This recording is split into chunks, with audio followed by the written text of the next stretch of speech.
আজ থেকে বেশি না, মাত্র কয়েক বছর আগে স্টুডেন্ট থেকে শুরু করে যে কোনো জব করা মানুষের যাতায়াতের প্রধান মাধ্যম ছিল লোকাল ট্রেন। কারণ এতে ভাড়া কম লাগে আর খুব তাড়াতাড়ি গন্তব্যস্থলে পৌঁছানো যায়। যতই সেখানে ভিড় আর ঠেলাঠেলি হোক না কেন, মানুষের প্রথম পছন্দ ছিল এই লোকাল ট্রেন।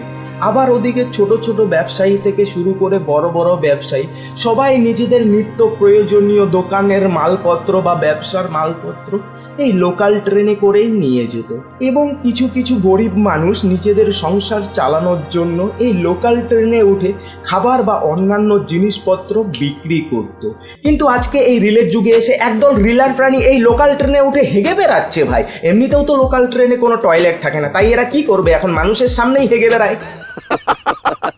তো hey guys, what's up, it's big liver শুরু and welcome back to my channel. Guys, তো আজকের ভিডিওতে আমি তোমাদের এমনই এক রিলার দিদিকে দেখাবো যে লোকাল ট্রেন থেকে শুরু করে কলকাতার অলিগলি রাস্তাঘাট যত্রতত্র হেগে বেড়ায়। সবাই ধৈর্য সহকারে বসুন, তো আর বেশি ভাট নেবো কেন, গো।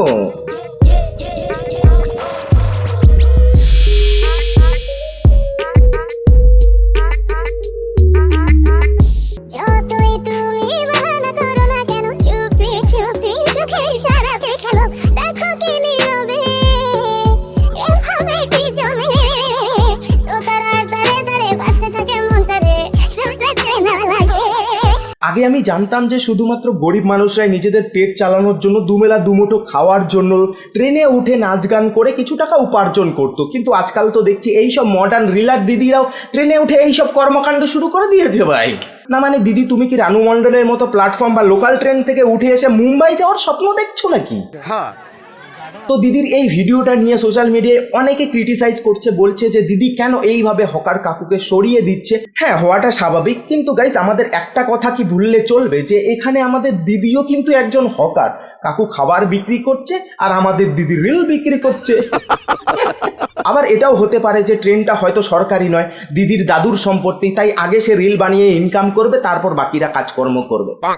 কেন দিদি, কেন তোমার এত তারা কিসের? এমনিতেও তো খেয়ে দিয়ে তোমার কপালে কাজ নেই, ধেই ধেই করে নেচে নেচে ঘুরে ঘুরে রিলই তো বানাবে। তোমার যদি এতই তারা থাকে তো তুমি নিজে সাইডে গিয়ে ভিডিও বানাও। একা তো তুমি পাবলিক প্লেসে সবার সমস্যার সৃষ্টি করে রিল বানাচ্ছ, নাচানাচি করছো, তার উপর আবার তুমি হকার কাকুটাকে নিজের খাবারগুলো বিক্রি করতে দিচ্ছ না, তাকে সরিয়ে দিচ্ছ, তার উপর আবার সেটার ভিডিও করে তুমি ছেড়ে দিচ্ছ। বাহ দিদি বাহ।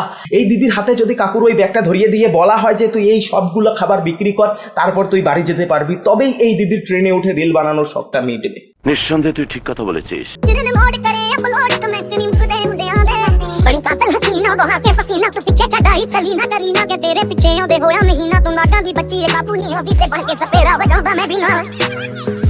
এবার আমি বুঝে গেছি যে এই দিদির আসল কাজই হলো লোকাল ট্রেনে উঠে সমস্ত হকার কাকুদের ডিস্টার্ব করা। কখনো হকার কাকুকে সরিয়ে দিয়ে আবার কখনো হকার কাকুদের আটকে রেখে আগে সে রিল বানাবে। মানে আমাদের এই দিদি নিজেকে প্রধানমন্ত্রীর তুলনায় কোনো অংশে কম ভাবে না, তার সময়ের দাম অনেক বেশি ভাই, তাই সবাইকে আটকে রেখে আগে সে রিল বানাবে, তারপর বাকিরা কাজ করবে।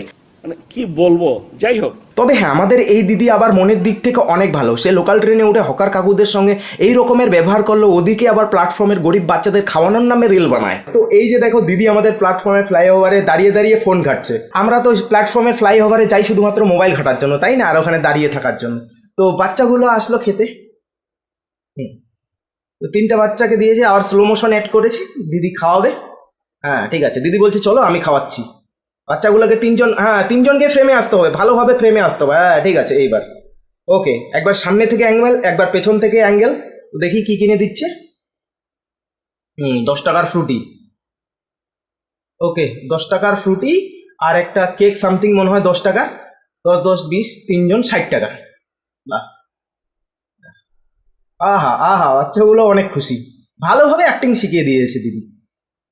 আহা, আর ওদেরকে দেখে দিদিরও পেট ভরে গেল, দিদি এখন এত খুশি। হ্যাঁ হ্যাঁ দিদি, তুমি অনেক মহান একটা কাজ করছো। তোমার ভিডিও দেখে তো একদমই বোঝা যাচ্ছে না যে তুমি নাচের সঙ্গে সঙ্গে ভালোই অভিনয় পারো। যাক, তাও ভালো।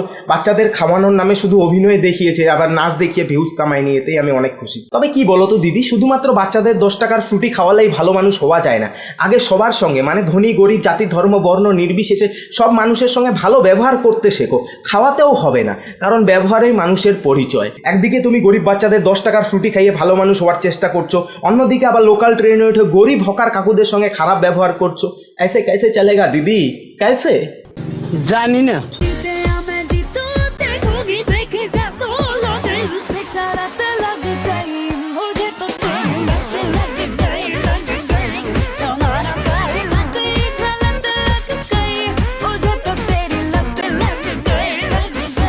ওয়েট দিদি, এই নাও এই নাও 5 টাকা। এত গরমে তুমি প্ল্যাটফর্মে দাঁড়িয়ে সমস্ত মানুষদের নাচ দেখাচ্ছ, তার জন্য 5 টাকা। এই নাও। অতি শীঘ্রই রে ভাই, অতি শীঘ্রই আমাদের দিদির উচিত দিল্লি মেট্রোর মতো কলকাতার লোকাল ট্রেনেও এইসব রিলারদের রিল বানানো ব্যান করা। নিঃসন্দেহে তুই ঠিক কথা বলেছিস।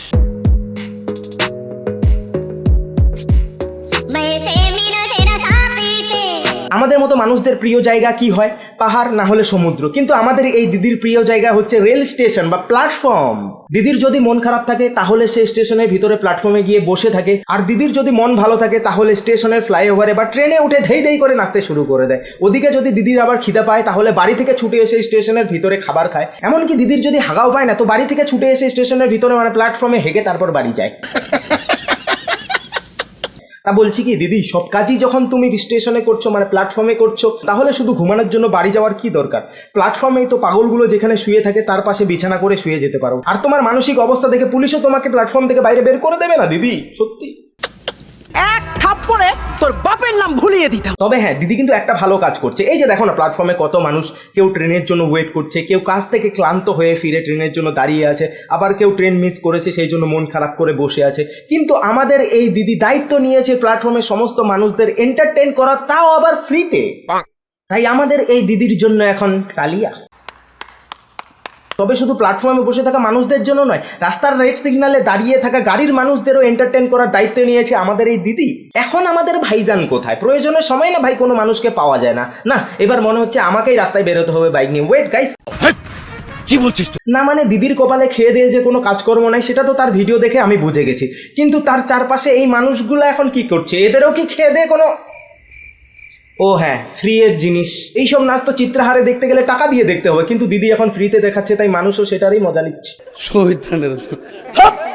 এই চাচাকে দেখো, বয়স তো অনেক উপরে কিন্তু নজর ঠিক নিচে।